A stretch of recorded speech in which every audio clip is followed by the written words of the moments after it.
Apologize for the machining noise in the background, but here we have a layout for Harmon Hinge assembly.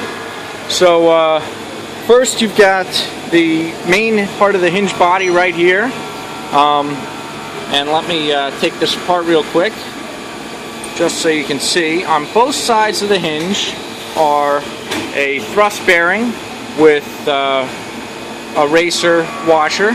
So racer washer, thrust bearing. So there you go. That goes right there. Beautiful.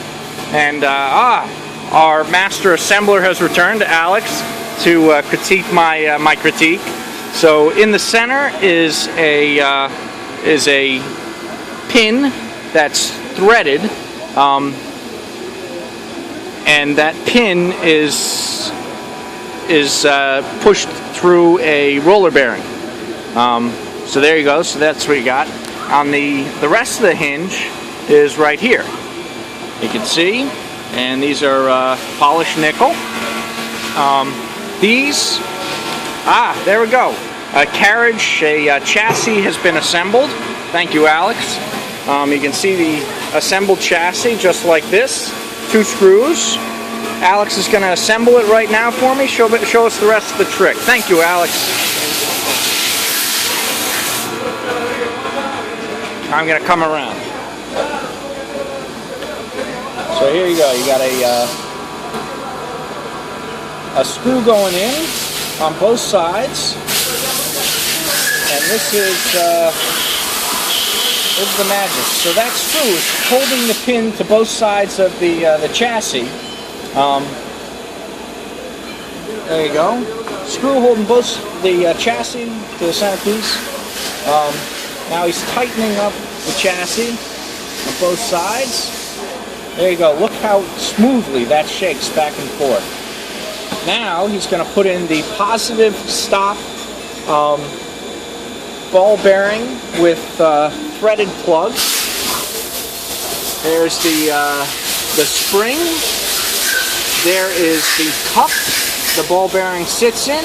There is the plug, threaded plug, and lastly, the ball bearing for the Harmon Hinge. Amazing.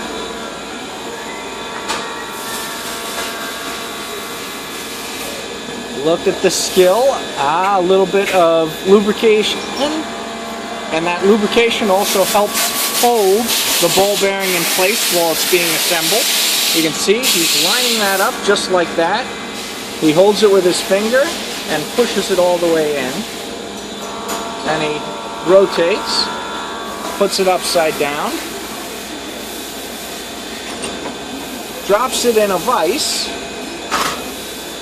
and he drops, so you got ball bearings on both sides. That's what makes such an even clicking. So there we go. Just like that.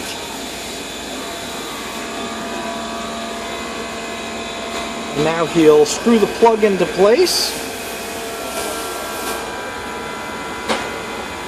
Beautiful. And now he gives it a karate chop, swings it around into alignment.